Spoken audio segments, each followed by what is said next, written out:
Consensus reality is that which is generally agreed to be reality, based on a consensus view. The difficulty with the question stems from the concern that human beings do not in fact fully understand or agree upon the nature of knowledge or knowing, and therefore it is not possible to be certain beyond doubt what is real. Accordingly, this line of logic concludes, we cannot in fact be sure beyond doubt about the nature of reality. We can, however, seek to obtain some form of consensus, with others, of what is real. We can use this consensus as a pragmatic guide, either on the assumption that it seems to approximate some kind of valid reality, or simply because it is more practical than perceived alternatives. Consensus reality therefore refers to the agreed upon concepts of reality which people in the world, or a culture or group, believe are real, or treat as real, usually based upon their common experiences as they believe them to be. Anyone who does not agree with these is sometimes stated to be in effect, living in a different world. Throughout history this has also raised a social question: what shall we make of those who do not agree with consensus realities of others, or of the society they live in? Children have sometimes been described or viewed as inexperienced with consensus reality, although with the expectation that they will come into line with it as they mature.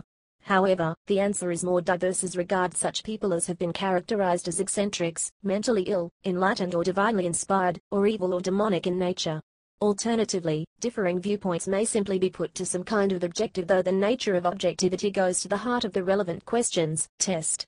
Cognitive liberty is the freedom to be the individual's own director of the individual's own consciousness, and is fundamentally opposed to enforcement of the culturally accepted reality upon non-conforming individuals.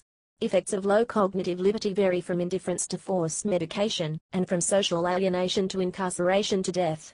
General discussion. In considering the nature of reality, two broad approaches exist: the realist approach, in which there is a single objective overall space-time reality believed to exist irrespective of the perceptions of any given individual, and the idealistic approach, in which it is considered that an individual can verify nothing except their own experience of the world, and can never directly know the truth of the world independent of that. Consensus reality may be understood by studying socially constructed reality, a subject within the sociology of knowledge. Read page 3 of The Social Construction of Reality by Peter L. Berger and Thomas Luckman. Consider this example: reality for people who believe in any particular God is different from reality for those who believe that science is sufficient for explaining life and the universe. In societies where God-centered religions are dominant, that understanding would be the consensus reality, while the religious worldview would remain the non-consensus, or alternative, reality in a predominantly secular society, where the consensus reality is grounded in science alone. In this way, different individuals and communities have fundamentally different worldviews, with fundamentally different comprehensions of the world around them, and of the constructs within which they live. Thus, a society that is, for example, completely secular and one which believes every eventuality to be subject to metaphysical influence will have very different consensus realities, and many of their beliefs on broad issues such as science, slavery, and human sacrifice may differ in direct consequence, because of the differences in the perceived nature of the world they live in. Consensus reality in science and philosophy. Objectivists. Objectivists, though not necessarily materialists, also reject the notion of subjective reality. They hold that, while each individual may indeed have their own perception of reality, that perception has no effect on what reality actually is. In fact, if the perception of reality differs significantly from the actual reality, serious negative consequences are bound to follow. Idealists. Some idealists, subjective idealists, hold the view that there isn't one particular way things are, but rather that each person's personal reality is unique. Such idealists have the worldview which says that we each create our own reality, and while most people may be in general agreement, consensus, about what reality is like, they might live in a different, or non-consensus, reality. Materialists. Materialists may not accept the idea of there being different possible realities for different people, rather than different beliefs about one reality. So for them only the first usage of the term reality would make sense. To them, someone believing otherwise, where the facts have been properly established, might be considered delusional.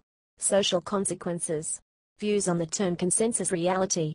The connotation of the term consensus reality is usually disparaging. It is usually employed by idealist, surrealist and other anti-realist theorists opposing, or hostile to this reality, with the implication that this consensus reality is, to a greater or lesser extent, created by those who experience it. The phrase consensus reality may be used more loosely, to refer to any generally accepted set of beliefs. However, there are those who use the term approvingly for the practical benefits of all agreeing on a common set of assumptions or experiences. Social aspects of consensus reality.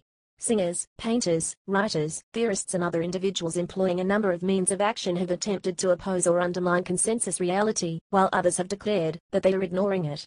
For example, Salvador Dali intended by his paranoiac critical method to systematize confusion thanks to a paranoia and active process of thought, and so assist in discrediting completely the world of reality.